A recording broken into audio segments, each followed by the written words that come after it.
All right. Hey guys, welcome to the webinar. I think now you should be able to hear me. If you are able to hear me, please put in there in the chat. That way we can tell that you should be able to hear us. So just put that in the chat and we should be good to go. Behind me, we have the Burr Cash Flow Investors. So if you haven't become a member of that, please make sure that you do become a member. Audio is working well? Okay, great. So we're ready to get started. Today we are talking about specifically about creative deal financing, right? And so this is going to be a 4 to 5 part series. There's a lot to cover here. So we're going to see exactly how much we get through this, and that's what we'll cover based on that. So, hey, Jana, happy Halloween. So, Jose, how are you, Ben? So missed, I think Rigo's birthday, it was, Jana threw a party, so missed that this weekend. Anyway, so let's get started. So number one, the question becomes is why are we talking about creative financing, right? So we're not talking about creative financing just because. The reason we're talking about creative financing is there's a specific timing in the market. So what I mean by that in real estate is this. In real estate, not only do you have to buy properties at the right price, not only do you have to use the right strategy, but you have to have the right timing based on the strategy. And today, creative deal making is going to come back, or creative deal financing is going to come back in a hurry because the market is changing. Obviously, everybody's aware interest rates are going up and your market is cooling down, and it's not just in the Chicago market, it's throughout the country. We're seeing that. And whenever we see interest rates ticking up, more and more people start becoming interested in creative financing. And this has been the case from the the 60s and the 70s through the 80s, when the interest rates were sky high during the Jimmy Carter era, and then Reagan came in, and so on and so forth, right? Creative financing was a big thing. Now, for a lot of people that have not been in real estate for a long period of time, they hear about creative financing and they're like, oh my God, this is new. There's absolutely nothing new about creative financing. It's just that today the tools that are available of how creative you can get, right, are tremendous compared to any time in the past. A lot of the things that we're going to talk about. So today we're going to first talk about is what is creative financing. Second, the pros and the cons. And there are certainly a lot of pros, and then there are cons about doing creative financing, that at certain times it's right, at certain times it's not. So it depends when you use creative financing. Creative financing is not one tool that fits all. A lot of times people who do creative financing, what they do is they'll try to take every property and just put creative financing to it. It doesn't make sense. It's a technique, or it's a set of techniques that you can use when you are looking to either and or control and or buy a property. And control and buying are two, or ownership, I should say, are two totally different things. Controlling a property is a little bit different than owning a property, meaning you're on the deed. So these are two completely different things. So first of all, as we get started, my name is Andrew Holmes, for those of you guys who don't know, and we do these every Monday, Wednesday, and on Fridays. On Monday, we will have a purely educational and informational topic. So right now we're doing the creative financing series. On Wednesdays, we take an actual deal that is somebody from the audience, that is somebody from Mastery that I get to work with. If you haven't looked at the set of that duplexes, the 6 duplex deals, which is 12 doors, that is available in the Indiana market. If you have not paid attention to that within the Bud Burr Cash Flow Investors group, which is a Facebook group, it's a private group, we posted that in there. So if you're interested in presenting an offer on that, please let us know. I put in there exactly how you let us know, because November 15th is the date when the court is going to start looking at the first set of offers for people that are interested. It's a court-approved sale, so please take a look at that. And then on Fridays, we call that basically, we called it, what is it called? Motivational Fridays, Lori? Freedom Fridays, right? So on Friday, it's all about how do you get to freedom in terms of real estate, meaning how do you use real estate to truly become financially free, and how do you do it quickly? So last time we kind of started with the introduction. This week we'll get more into depth with that whole idea about Freedom Fridays. So having said that, let's jump into creative financing. So as I said, why creative financing and why now? Right? Generally, we don't talk a lot about creative financing. The reason I don't talk a lot about creative financing is for one sole purpose. The reason behind that is because within Mastery, there has been always cash available. So if you're probably a part of Mastery, most of the times you'll be able to get your loans funded just directly from Mastery and as a private money loan, or you can always work with nationalrefunding.com. That's nationalrefunding.com, and you can get traditional source of loans. Now, today, as the interest rates have jumped, more and more creative techniques come into play. When the market turns, a lot of times you can buy a lot of properties creatively. That's not to say you couldn't do that in the last couple of years, right? Creative techniques will work any time. It just depends on how many people jump into it. People become more creative as the interest rates go up. So number one, what is creative financing? Right? So if I look at the definition, so I printed out the definition, an unusual or an innovative way of structuring a loan to buy real estate, right? So what would be a traditional way of buying real estate? Well, it's simple, right? Either you pay cash or you basically go get 20% down, or you get, you buy a property that you're going to live in, maybe 3.5% down, 5% down.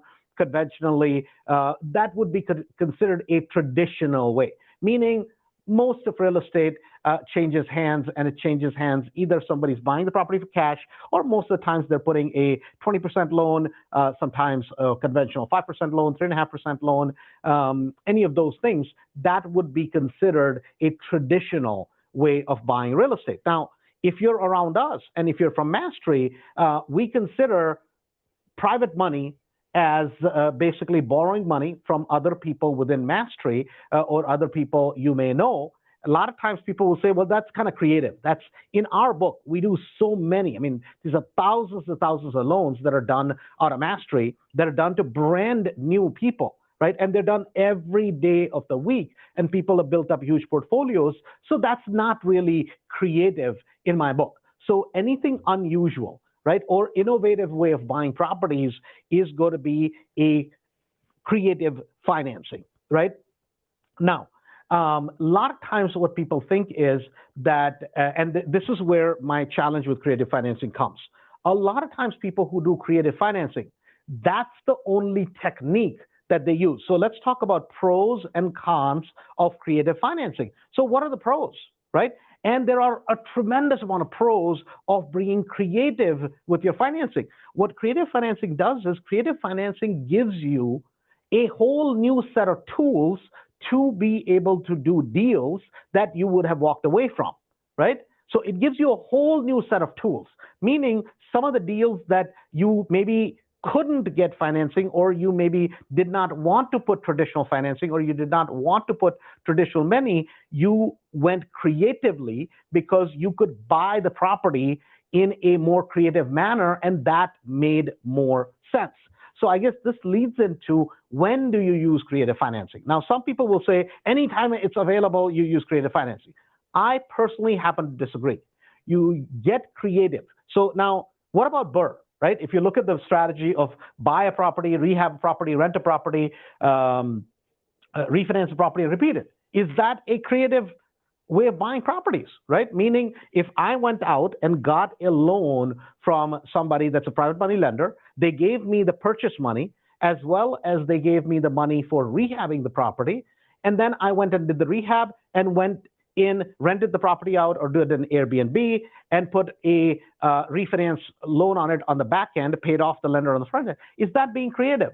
Well, some people will say yes. To me, no, because we do that every day of the week. And there's just thousands of those properties, 18,000 and counting just within Mass Street. So that's not, to me, that creative. That's everyday business, at least for us, right? But what would be creative is somebody does a wraparound mortgage, somebody does a blanket mortgage, somebody does a seller carryback, somebody does a master lease. That would be a lot more, that would be creative. Now, here's what I want to caution you as you listen to this. And this is and I know people will not like me for saying it, and that's okay. You can have your opinion, I can have my opinion, it's totally fine. Here's the deal. You do creative deals when they make sense, meaning you don't take every deal and make it very creative. Because here's the deal, that real estate, the more complicated you make a deal, the more problems you're going to have. You want to keep deals as clean and as smooth as possible, right? In business, to make a deal very creative and to make a deal very complex does not pay you, right? And just because you can do something does not mean you should. And if there is any cons of creative deal making, and that's one of the cons, that a lot of times what people will do is they'll take a deal and they'll take a property, and I wouldn't even call it a deal. Just because they can get very creative with it, they will make it, they're like, oh my God, Andrew, I can do every deal. Any deal that anybody else passes, I can do, right? Just because you can do something doesn't mean you should do something, meaning it's not necessarily good for your financial health, right? Why are we going to get creative? We're going to get creative because it makes sense. So I'll give you guys an example of it, right? So this is something that I haven't talked about for a very long time, but there was a piece of property. It's about 21 units that I own. They happen to be very expensive 21 units that I have. And these are each unit is about 2,800 square foot townhouse, right? And I had bought that back in 2009 as a very creative deal, right? Meaning builder had gone out bankrupt. There were a bunch of cases that were going on against that property. So I was able to get that under contract, take it to court, do some quiet action of title, get the property out, put some creative financing on it, and a project that ended up costing me about $2.2 million at that time is worth about in excess of 10 or 12 million today, right? In that particular case, it made sense, hence creative financing made sense. To take a deal that is bad, that is upside down, that doesn't make sense, right? To make it very creative just because you don't have to originate a loan and you're taking over somebody's payments. To me, that is not a good deal. So I'll give you an example of that. So the other day, I saw somebody called me and they're like, hey, listen, there's a property that I can take over the payments and the property owes about $360,000 in a mortgage, right? So I'm like, okay, that's fine. Well, what is the property worth? They're like, well, how does it matter? Because I can take over the payments. I'm like, well, hold on.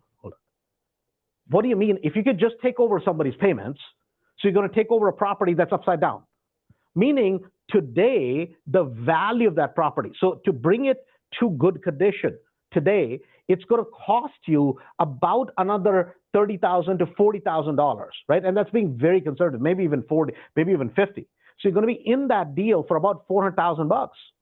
The property to me, in today's market conditions, all fixed up, is barely worth $350, right? That's what the property is worth. Just because the lender basically is willing to take over the payments and you can pay them a nominal amount to catch up, and the owner is willing to sign over their loan to you. That, to me, is not a property I would want. That's just me. Because what am I in the business of buying? I'm in the business of buying something at a discount, right? I'm not in the business. Understand, guys, you make money in real estate because you when you buy, not when you sell. When you sell, you just collect your returns. I'm of the old school train of thought that good market or bad, you want to buy equity, right? You want to buy cash flow because you have equity. Just because a property has a good amount of cash flow, or I can somehow create cash flow into that property, but I'm negative on the equity. 99.999% times, we're not going to buy the property. I'm going to tell you this will be injurious for your health. So this particular gentleman, he's like, well, Andrew, you don't understand that I can rent out the property for $3,500. I'm like, well, that's totally fine. But still, the property is worth $360. You're going to be in that deal minimum $410 plus some other costs, transactional costs that you're going to end up with. But he's like, well, but the seller has a low mortgage rate that I can take over.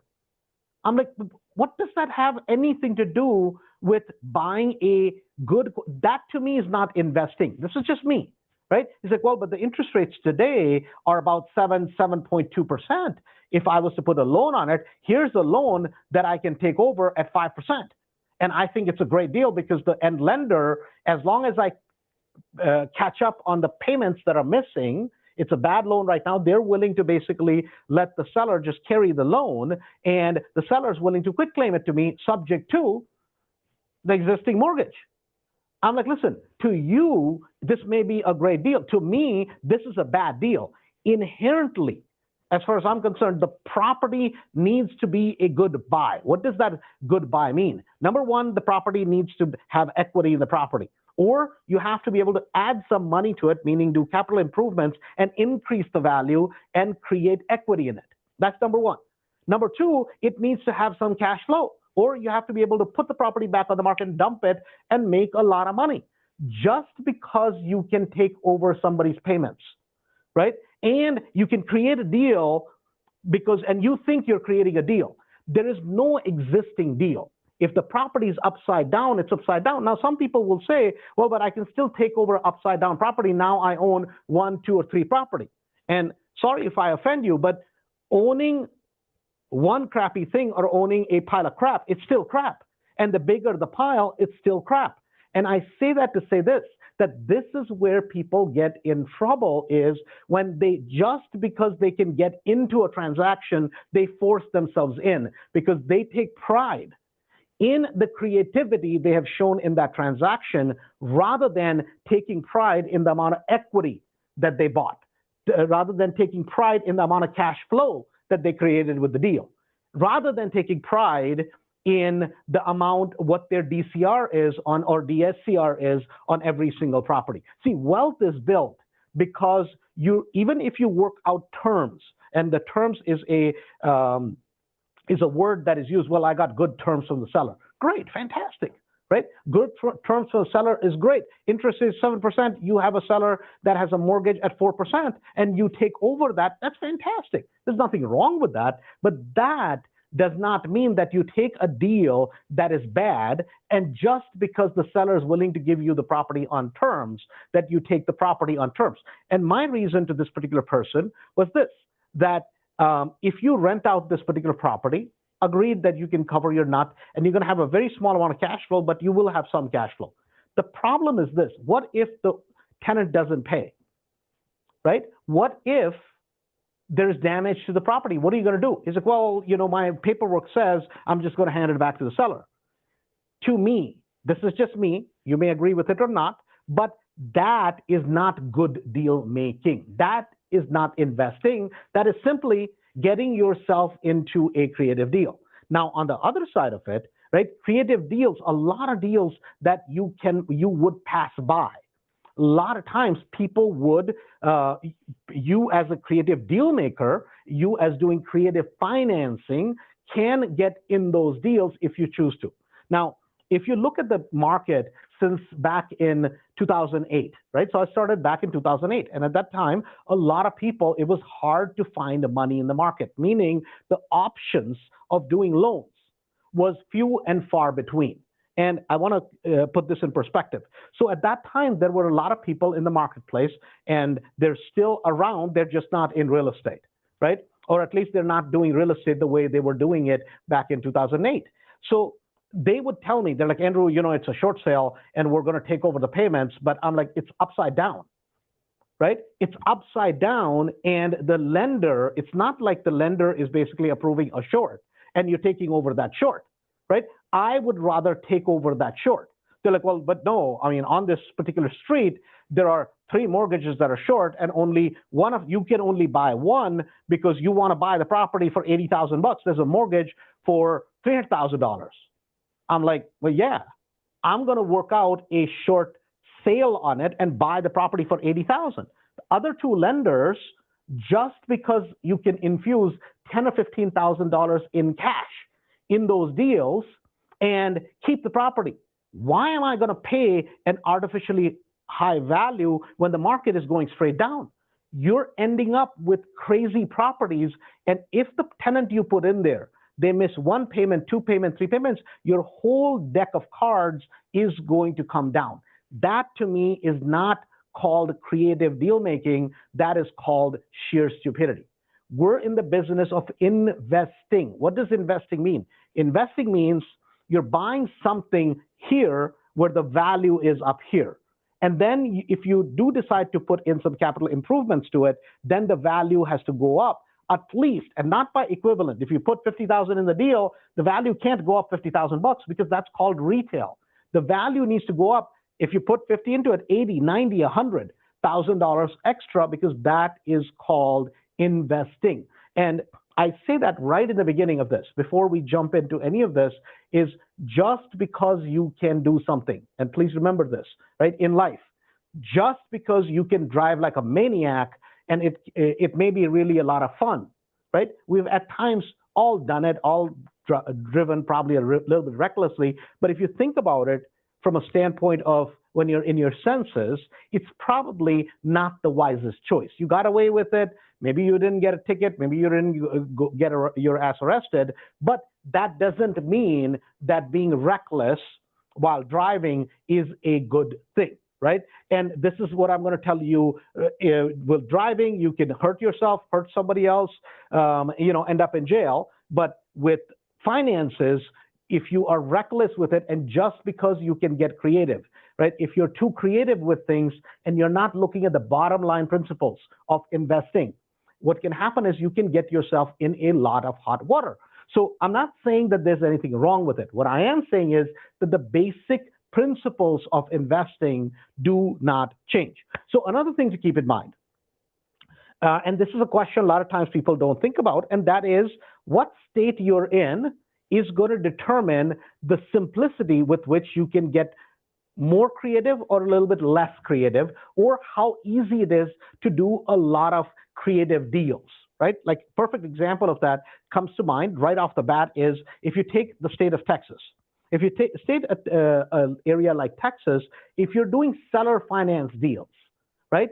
In a place like Texas, now, I'm not going to get into Frank and Dodd and all the mortgage reform and all that stuff, technical stuff for today. We'll get into it in the future episodes. But if you're in the state of Texas, to do what is called seller financing, basically where you get the property under contract from another seller, and then you're basically seller financing it out for another person. In a place like Texas, happens all the time, as long as you follow the rule book, right? And we'll talk about that in the future.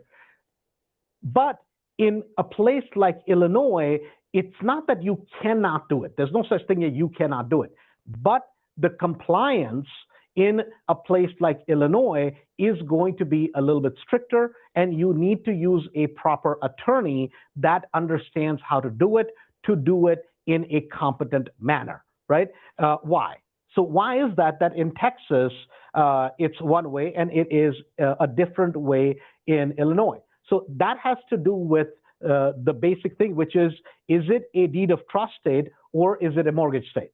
Meaning, how is a lien on a property created, right? So if you get a loan from Chase Bank in Texas versus if you get a loan from Chase Bank in Illinois, right? It's going to be recorded a little bit differently, and how the deed is held is going to be done a little bit differently. Now, it's a nuanced difference, but in one state, right? In Illinois, it's going to be a judicial state. In a judicial state, the Chase Bank is going to have to initiate a lawsuit against you. All they hold is a lien against the property, meaning this is the property, right? This is your property, and then they have a lien on it. So that lien is recorded at the courthouse. So when you go to sell the property and the title company pulls up the ownership to verify, hey, you're the actual owner, what it's going to show is it's going to show a mortgage that is recorded against the property, right? So because it's going to show the mortgage against the property, they're going to say, hey, listen, it's fine, you can sell the property, but you have to make your lender whole. So they're going to get what is called a payoff letter from your lender. If it's one lender, two lenders, whatever the case may be. So there is a lien. Whereas in other places, which is going to be a deed of trust, there are going to be three parties. There's going to be the person who is the owner of the property. There's going to be the lender of the property. And then there's going to be a third property person that is going to hold that deed of trust, right? So I'm just explaining it in a very broad manner. I'm not getting into the technicalities of it, but before you start thinking about creative financing, now some people will make a blanket statement. Well, I don't know what Andrew's talking about. I do a lot of creative deals in Illinois. It can be done. I didn't say it can't be done. Just understand, it's more predominant in certain states to do certain things. So it's important to keep that in mind, that just because certain people are doing certain things in certain places does not mean it's going to be done the exact same way in all the states, because the laws and the ownership and how these things are recorded is done differently. The basic principles will apply, but yet depending on the state you're in. So how we do business here in Illinois, be it as it pertains to, say, wholesales, is a little bit different than how we do business in the Florida market, since that's the other market that we're in. So these are differences that you need to be aware of. If you're in the Illinois market, you need to connect yourself with a good attorney, right? That can really help you with this. And there's a lot of good attorneys, right? We happen to use Gina Diaz from Diaz Case Law, but there's a lot of great attorneys in Chicago. Just please make sure use somebody that is experienced, use somebody that does real estate as their main business. Don't go to an attorney that is a divorce attorney, right? Just as if you need a heart surgery, you're going to go to the best heart surgeon. You're not going to go to somebody that's a general practitioner. Nothing wrong with a general practitioner, but they're not a heart surgeon. Just the same thing if you have a bone sticking out because you got in a terrible accident, right? Then you're going to look for the best orthopedic surgeon, because that's what their specialty is. It's the same way in the profession of law. So now let's look at the other things. So today we're going to kind of go through a few different types, and I'm just going to overall, because today's particular chapter is specifically on 101. So we're not going to get into the depth of it. Over the next, each Monday, next week, the week after that, we're going to start getting into specific techniques. When do you use it? I'm going to give you a good example of a case study that this is a great use of this particular technique. And then I'm going to give you the back side of it, which is not a great use, and that ended up in the disaster, and why, right? It's not enough to say, oh my God, well, that person's property ended up in disaster. That's not what you want. You don't want to gloat over things that didn't go right for somebody, but we want to understand, hey, how do we avoid this, and why did things go wrong so that they don't have to go wrong for me? That's what is important. That's the learning lesson we want to draw from this, right? And we will try to have a couple of examples from Mastery of people that have done deals that are creative, that are good, that maybe we may use a couple examples where they could have done it better. Now looking back, they say, hey man, maybe there was another technique I could have used that was better. And that's what this is supposed to be, is to open up your options for you and for me. So here we go. So the first thing is going to be what is called a seller carryback, which is also known as owner financing, right? Where a seller agrees to finance the property outright for you, and they're willing to transfer the title in exchange for promising a note. So the other day I was looking at a property where the particular seller happens to have a few buildings, and it's about 16 buildings, not, excuse me, 16 doors, right? So the seller has four-unit buildings, and there are four of them, right? So that makes it 16. All of them are two-bedroom, one-bath, and the seller's owned it for a long time. His average cost of ownership in that particular property is $90,000, and that's what he bought those for. So today he wants to sell each one of those for $350 a piece, right? And when I approached him with it, he's a seasoned real estate investor, good guy, and I'm like, hey man, listen, I can't pay $350 a piece, right? I'm just not going to pay it. And just a smart guy. And he said, Andrew, for somebody like you that has seasoned credit, I will sell it to you on terms. So I'm like, okay, I want to know the terms, right? He says, well, you come up with X amount of dollars as down payment. So I'm like, okay, but what is that amount, right? He's like, well, I want 50% down. And I'm like, number one, why would I do 50% down, right? That makes no sense. He's like, well, I can give you a lower interest rate. I'm like, well, that makes no sense because I would rather work out a better price that makes sense to me, and I will just pay you all cash, meaning I'll go to the lender, I can put a 10% down, and I can get a loan all day long. That is better for me rather than you just giving me a little bit better terms and me paying full price for the property, because I feel at this full price, I'm going to be in the deal a lot longer. And if the market turns and goes down, that seller carryback has really no advantage for me. So why would I do that? It's not that his option. Now, what ended up happening to that deal is because I could not agree. I'm like, hey, listen, we have to come to the same terms in terms of what I'm going to pay for the property. Now, there may be some other investors that may pay you a number that you're happy with, right? He ended up selling it to a set of investors that were out of California, and they paid him 30% down, and they paid him about $120,000 higher than what he was asking, right? He called me, he's like, see? I'm like, well, what do you mean see, right? So that's like saying, well, I chose to say, hey, no, man, I'm not going to do drugs. You got somebody else to go take a bunch of hits of cocaine. And you say, well, see, they did it. Just because somebody else does something doesn't mean it's good for my health or good for my financial health, right? I'm like, hey, man, God bless.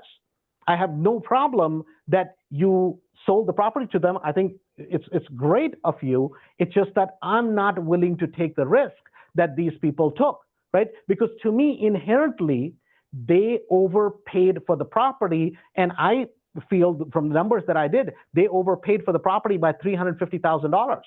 Now, the problem is this, that what he was smart in doing when he sold the property to them was that in his case, all the buildings are paid off. He does not have a loan on them, right? So, well, I should say he has a loan, but the way he has a loan is he has a relative, and he took some money from his IRA, and he has created a loan, right, from a relative. And he can do that because the relative is not a blood relative. It's kind of once removed. So, and then he just created this interest rate and gave these guys sold these guys this property. Now, the problem is this with the people that bought the property. They put down a whole bunch of money as down payment. And what they were hoping was that this guy was going to basically wait to record a second. He recorded a first against that property. Now they're stuck, right? Closing is done, and now they're stuck because he went and recorded a first. There's nothing they can do unless they buy out the property through and through. The problem with that seller carryback in that particular situation is the property is not going to appraise for what he sold it for. So no lender is going to come in, number one, give them a second, and number two, there is no way they can pay him off.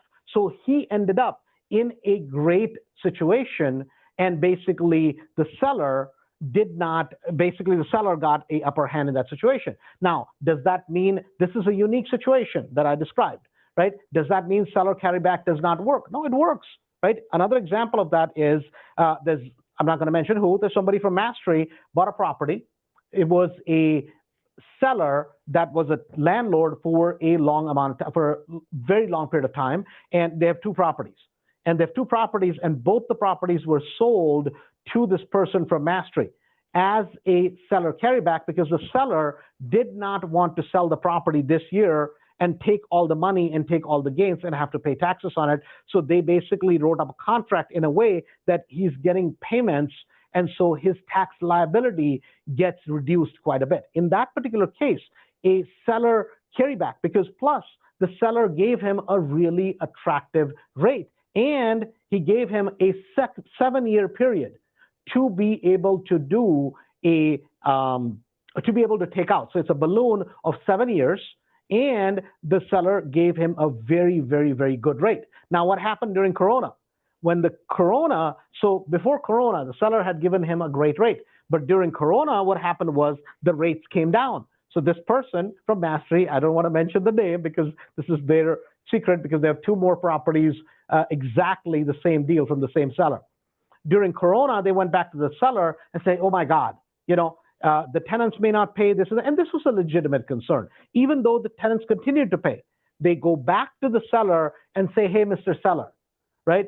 We can pay you off, but we really can't give you the numbers that were agreed upon if we pay you now, meaning pay today versus pay 3, 4, 5 years from now. During Corona, the seller was motivated also. Oh my God, what if, right? What if the seller ended up taking a $39,000 discount in that particular case, basically to have the note mature, right? That balloon payment pulled up versus later. Plus, the seller had given them a 5.2% rate.